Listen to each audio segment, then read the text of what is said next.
Chúng tôi xin mời quý vị tới gần. As well. I've had the opportunity to work with Andrew, and I will tell you that there is one thing that permeates everything he does, and that he studies every issue, and he always does what he believes is right. He does the right thing while taking into account what's important to his constituents. And I want to thank all of you for being out here today to support him on this special occasion. I am going to turn it back over to Tyler. Did you recognize all of our dignitaries? Okay.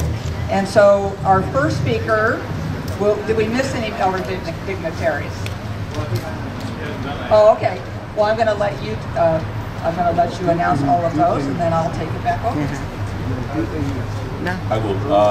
Thưa quý vị vừa mới nghe lời phát biểu của cảnh sát trưởng quận Cam bà Sandra Hutchins nói về giám sát viên Andrew Đỗ. Bà Hutchins cho biết là lý do mà bà ủng hộ giám sát viên Andrew Đỗ trong kỳ tái ứng cử lần này là vì những vấn đề như là lĩnh vực an ninh công cộng là cái vấn đề mà bà rất quan tâm đến, và luật sư Andrew Đỗ chuyên là một cái người mà ủng hộ cho các nhân viên công lực và các anh công cộng. Và sau đây chúng tôi xin được giới thiệu các quý vị dân cử có mặt trong ngày hôm nay. Ladies and gentlemen, we just heard from our Sheriff Sandra Hutchins.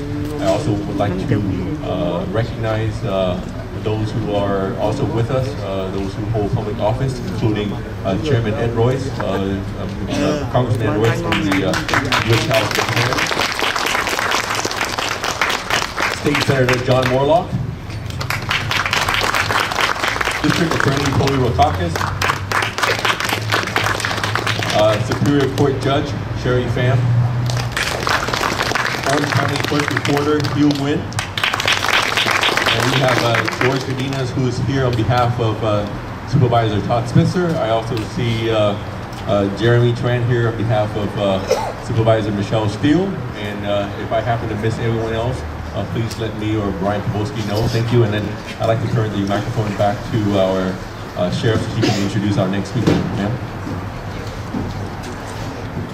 Thank you. Now it's my great honor to introduce a man that I have had the pleasure of working with together in the criminal justice system, someone who has been an esteemed prosecutor in this county for many, many years and is responsible for keeping Orange County safe, the safe county that it is. So it's my honor to introduce to you our District Attorney, Tony Rokakis.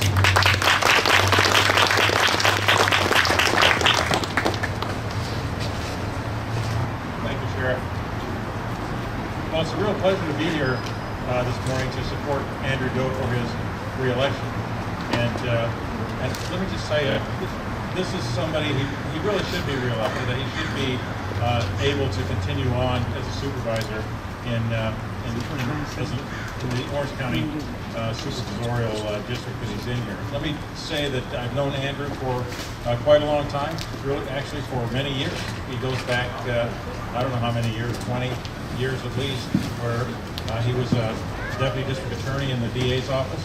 He's handled a lot of jobs as a deputy district attorney. He's prosecuted all kinds of criminal cases, and he's done a good job as a trial attorney and prosecutor in the criminal justice system. But his legal experience is not limited to that. He's also been in private practice, and as an attorney in private practice, he's done a lot of different kinds of work. He's handled civil matters and criminal matters as well, and so he's very experienced in the law all the way around. He's also been a businessman, a private businessman, so he knows what it's like to do business in Orange County and California, particularly in this district. And as a supervisor, he's one who has been one of the intelligent people, not just somebody who goes to work and sits on the dais and tries to pronounce big decisions and that sort of thing. No, he's a working guy. He's one that the other supervisors look to get the background work done. So they put him on committees, for example. He's on the committee to work to rehabilitate the county's buildings, to work on this, on these old buildings that we have that need to be refurbished, maybe rebuilt, and so he's working to design the future of the county in terms of how the civic center is going to look. And so it's a little about that, and he makes he does good research and helps. Not just himself, he makes good decisions himself, but he helps the other board members to get the information to make the right decisions that need to be made. So he's a fine supervisor, a fine candidate for re-election, and so I'm very happy to support him, and I urge all of you to support Supervisor Doe for re-election. So thank you very much. Thank you, Tony. And our next speaker, who I know you all know, has been a tireless fighter for our community and our way of government.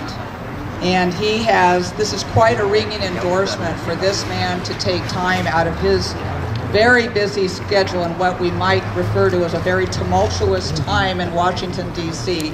But he took the time. And I will tell you that an endorsement from Congressman Ed Royce is gold.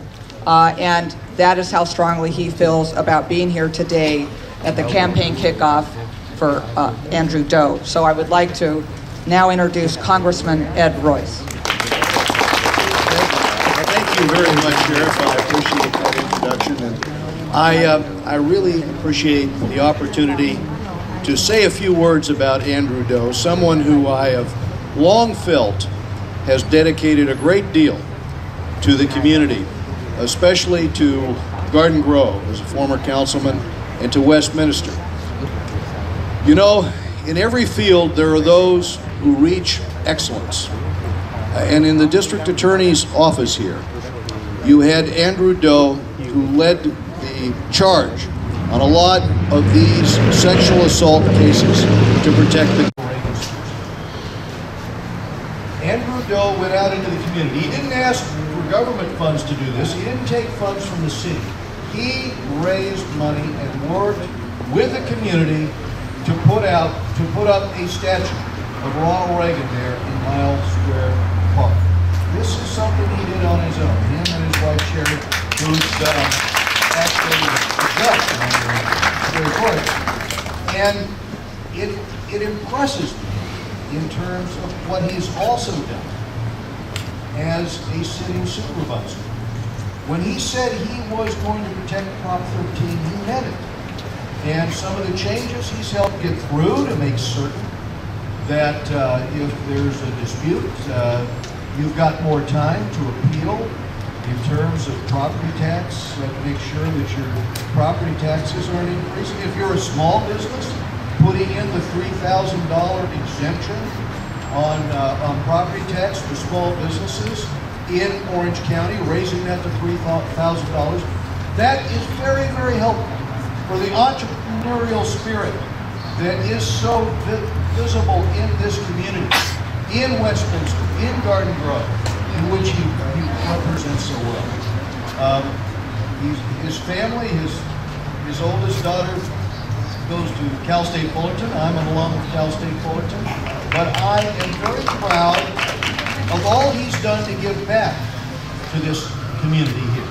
But I especially think at this point in time, when Sacramento is making those decisions to allow people back onto the streets who have been sexual predators or who have committed felonies, this former felony prosecutor here in Orange County has made one of his most important issues the idea of funding the Sheriff's Department and of funding the District Attorney's Office to make certain that we keep those predators away from our children, right? And so, besides what is done here in terms of expanding the services in the regional center here that we have in West Orange County, there are all of these issues where he's put his shoulder to the wheel and he has been effective. And I am here today for one reason, and that's to endorse him for re-election because I am impressed by the job Andrew Doe has done for Orange County Supervisor, but also very impressed with the job that he's done for all of us during his career. Thank you very much for being here today.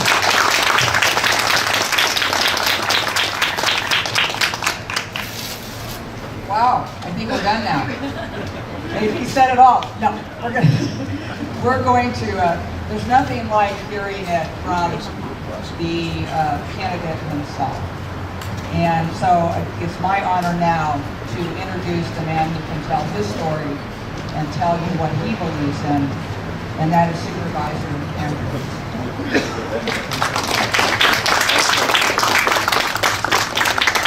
Good morning. Thank you so much for taking time out of your busy day to be here with us this morning. This is a big day for me and my family. After the re-election last year, it was only 11 months ago. It seems like a long time, but it was less than a year ago. And it's deja vu. Here we are in the beginning of a new campaign. And before I start my comments, I would like to especially recognize Congressman Ed Royce for his kind comments and for him to take the time out of his really busy schedule, especially in this time when they're in session and we have a lot of big issues on a national level and international. For him to take the time out to be here is really an honor for me, Congressman. And let me tell you a little bit about Congressman Ed Royce. He's also chairman of the Foreign Relations Committee. That is a very big task. He is in charge of relationships around the world that leads to our safety as a people and as a nation. And we all owe a lot of our safety and the peace and the freedom that we enjoy due to work by Congressman Ed Royce. Thank you. And Senator Morlock, a stalwart of fiscal conservatism in Orange County, now representing us in the state senate. Thank you for being here. And again, as a legislator, like other legislators, he flies back and forth. So the only time he really has to do work in the district and to be with his family is on the weekend. And for you to take the time out this morning to be here, thank you very much. And I am so proud to say that I have the support or endorsement of all of my colleagues on the Board of Supervisors. And with us here today is Supervisor Sean Nelson from the 4th District. If there's ever a voice of reason, a man that can really encapsulate an issue and make it accessible to people and to always drive us to do the right thing and stay true to our principles, and that's Supervisor Nelson. And I appreciate him being here, lending his support. Sheriff Hutchins, thank you so much for being the MC today, and your support is invaluable to my effort, and you speak really eloquently to my commitment to law enforcement, and I appreciate that. And Tony O'Cocker, our DA for many years. Tony, you've been great leadership in the county, and the great work that you have done. It was an honor for me to serve in the sexual assault unit in your office. And I appreciate you taking the time to be here also. First municipality to file for bankruptcy. And before we did that, I don't think any of us ever imagined a municipality can file for bankruptcy. I don't know about you, but I didn't. And especially a county as big and prosperous as ours. To think that we could be at a point where we had to file bankruptcy, that is not even something that was believable if it was mentioned. But yet it happened. For 20 years, fiscal responsibility was forced on us. But I'm glad to say that in about a year, we will be done with all of our debt obligations coming out of the bankruptcy. So we are at the cusp. Thank you. And fiscal responsibility was forced on us because of bankruptcy. So we have been a very lean and mean county. We have run things very tight, very well. Oh, I'm sorry, I just saw Councilman from Fountain Valley, Michael Vo. Thank you for being here. So here we are, in about a year, we will be free of our debt obligation. So we're at the cusp Now we have to decide what lessons did we learn from the bankruptcy. And I tell you, the thinking of just focusing on short-term gains and sacrificing long-term planning, that is something that we have to keep in mind. That was the cause of our bankruptcy. And so here we are today. We have to learn and we have to be disciplined to think long-term, to think about our future, to invest in the infrastructure, like our county buildings. We have to invest in businesses so that they can grow and prosper. And we have to invest in the opportunity for all of us, for our children, for our next generation. And those are the things that will allow us as a county to move forward. When the bankruptcy happened, the county was barely 1.5 million people big. We have grown now to be almost 3.5 million people. We as a county are bigger than 21 states in the union. People don't realize that. Orange County is a big, big entity. And internationally, we have gained stature every year. We have businesses coming from Asia, coming from Europe, coming from all parts of the world to be here, to do business with us, to set up their business here. So therefore, we have a golden opportunity to make this the highlight of the economy in California, if not in the US. And so together we can build, but we have to invest in our infrastructure.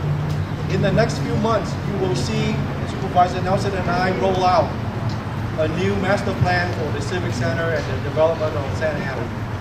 You will see that we will try to be more efficient. Right now, despite all of the properties that we own, we still lease about 1 million square feet of space in Santa Ana alone.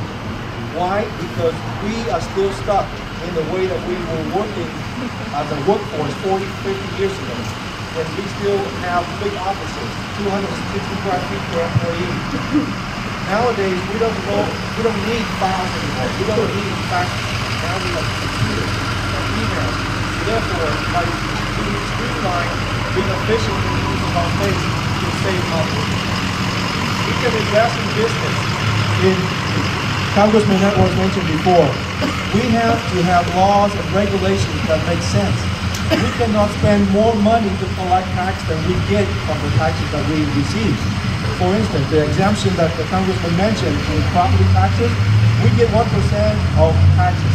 So if a business that has, say, $10,000 worth of property, we only are getting about $100 worth of tax. We are spending over $250 to collect that $100 in tax. So that's a loss to the business, it's an inconvenience, it's an inefficiency in the way they do business, but it's also costly to us to collect that tax. And so we have to do things that make sense. I'm going to introduce, I'm going to interrupt my speech, Supervisor Michelle Steele from the 2nd District. Raise your hand. And also, we are in his city, so I'm officially his guest. The Mayor of Westminster, Tree Top.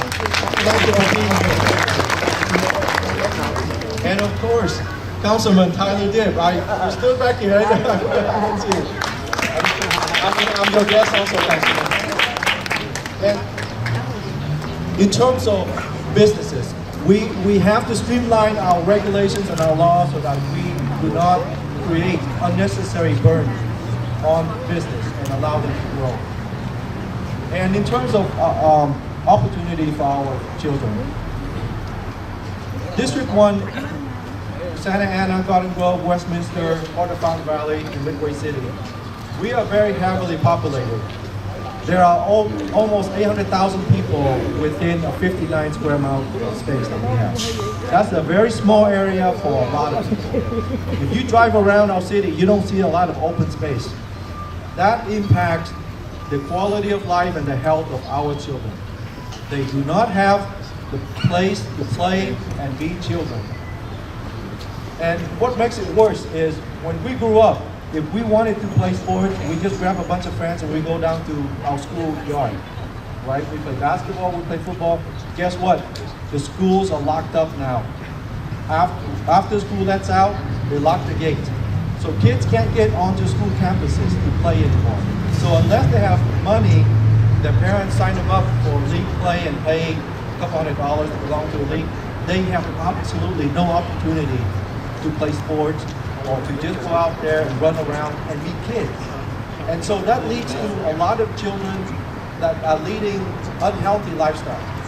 How that impacts us is in the first district, 1 out of every 3 kids is officially obese. This is not just being fat, this is officially declared as being obese. And if you go into the poorer areas like certain parts of Garden Grove, Westminster, and Santa Ana, the ratio is even higher. 1 out of every 2 kids is obese. So therefore, these kids will not be able to compete, and they will directly impact our ability to compete economically in the future. So therefore, we need to fight for more open space. I will work with my colleagues on the Board of Supervisors to get funding so that we can enter into joint use agreements with school districts, so that we can open up school grounds so that kids will have a place to play, to have a healthy lifestyle, and to be kids, to open their minds, interact with other kids, instead of just being at home playing video games by themselves.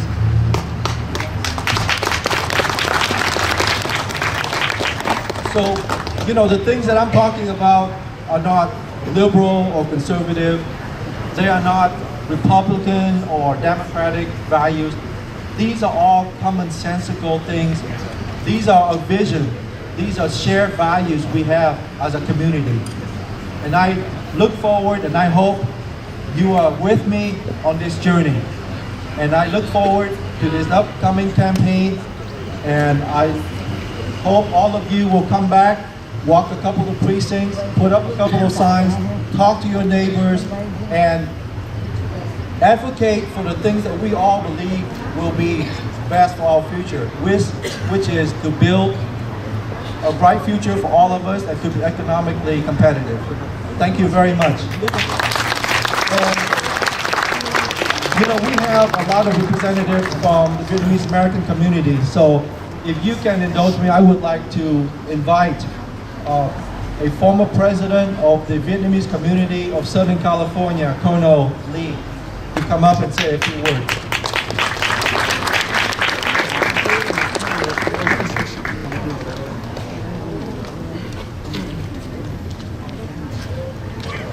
Thank you, Supervisor Andido.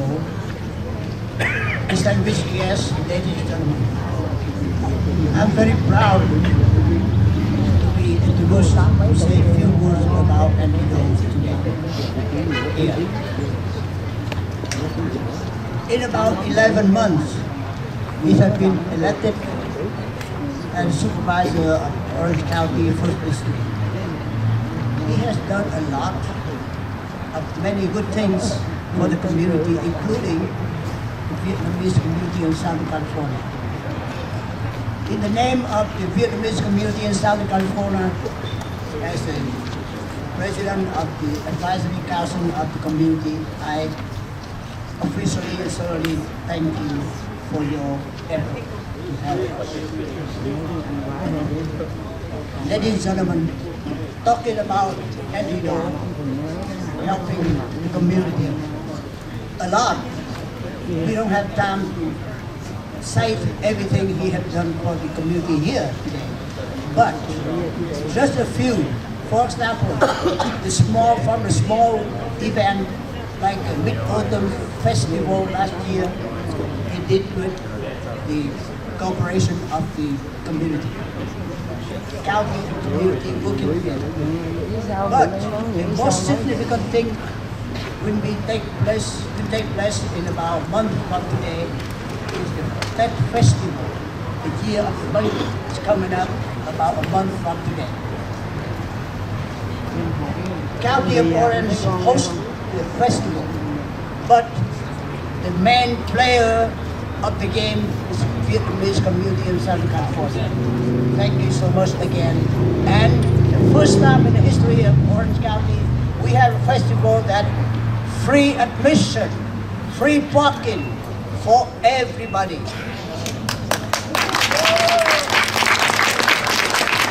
with the help of the supervisor and Vido, we do a lot for the community serving the culture of the Vietnamese living in exile today in the United States.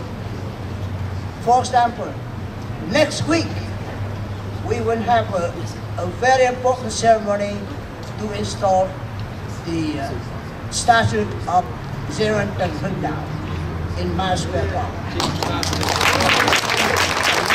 The hero of the Vietnam history since the 13th century, and everybody study the Vietnamese history cannot forget Trươngng Văn. Thank you again for doing that.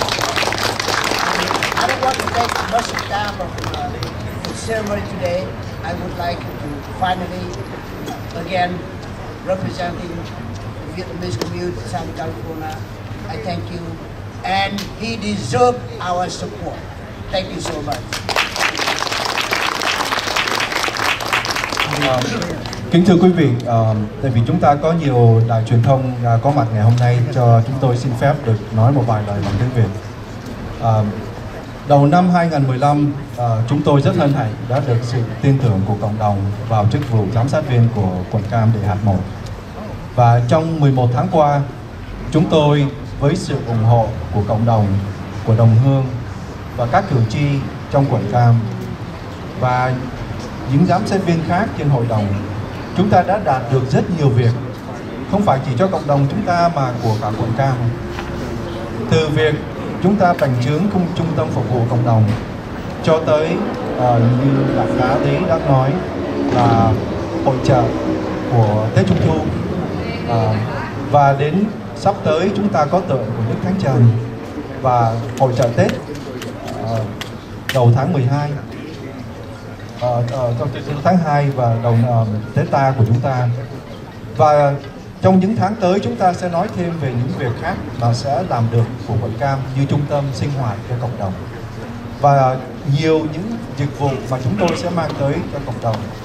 Mà chỉ đạt được là tại sao? Là vì chúng ta đã đoàn kết, chúng ta đã mang cái lá phiếu của mình để giữ lại cái sức mạnh để mà tranh đấu, không phải chỉ cho quyền lợi trong quận Cam chúng ta, và có tiếng nói để tranh đấu cho nhân quyền và dân chủ cho những người ở trong nước luôn.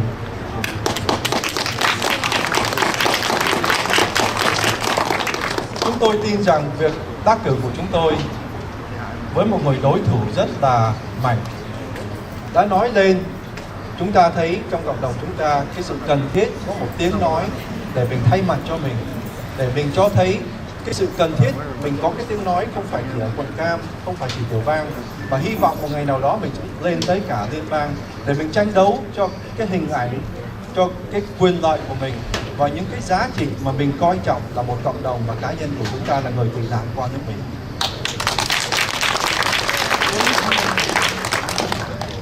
Đến tháng 6, mùng 7 tháng 6 là ngày bầu cử sơ bộ.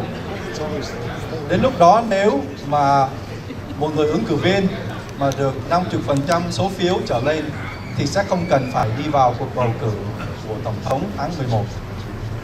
Nếu mà chúng ta đặt nặng cái vấn đề là mình không có tốn kém về những tiền bạc thì giờ thì mình nên chọn người đúng vào tháng 6 để mình không phải tốn thêm cái 5 tháng sau đó và cái tốn kém tiền bạc để tiếp tục ra ứng cử, để mình đạt cái sức đó, mình tiếp tục tranh đấu cho những việc gì mà nó quan trọng cho đời sống của chúng ta.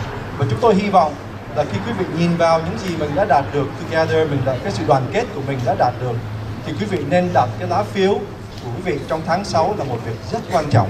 Mình đừng có để mất đi cái cơ hội đó, đừng để cho nó đi vào tháng 11 mình không biết nó sẽ đi đến đâu. Tốt nhất là 10 tháng 6 nếu mà mình có thể đạt được hơi 50% thì cái chức này nó sẽ được giữ trong cộng đồng. Và chúng tôi hy vọng là quý vị sẽ nghĩ tới vấn đề đó trong những tháng tới, nói chuyện với bạn bè, họ hàng, gia đình và trong buổi hạt một, và cố gắng mình nên giữ lá phiếu đó và tin tưởng là chúng tôi hy vọng tin tưởng trong việc làm của chúng tôi những tháng qua và sẽ được đắc cử vào tháng 6. Cảm ơn quý vị. Supervisor, if you can stand here, I've been asked to invite all the elected officials up to take a photo with our candidate, Supervisor Nelson, Senator Morlock, Chair. If Supervisor Steve, if I can invite all the elected dignitaries to come up and take a photo with Andrew. Brian, you have a...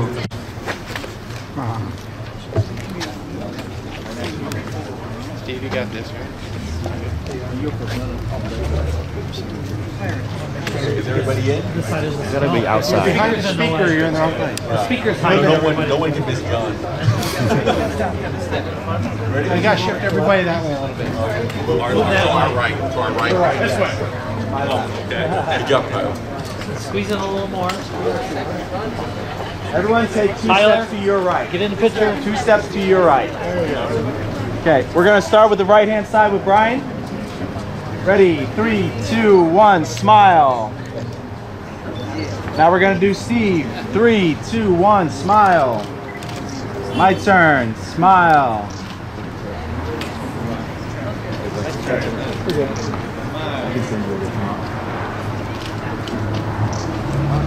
Okay, campaign staff, you got all the photos? All right. Thank you, ladies and gentlemen. Sorry.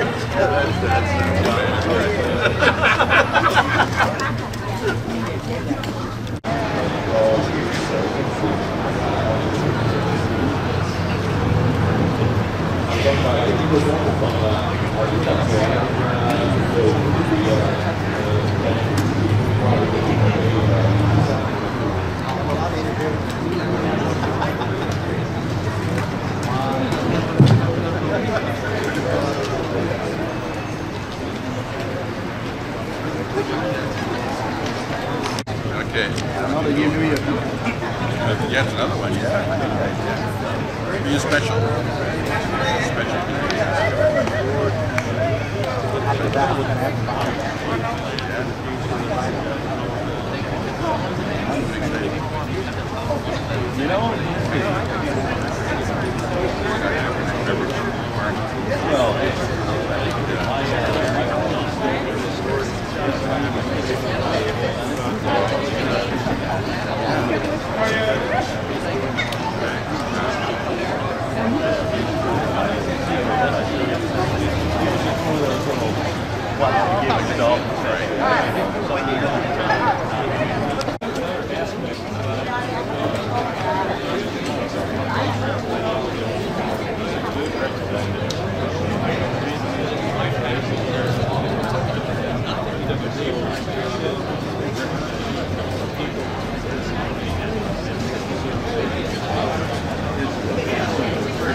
Business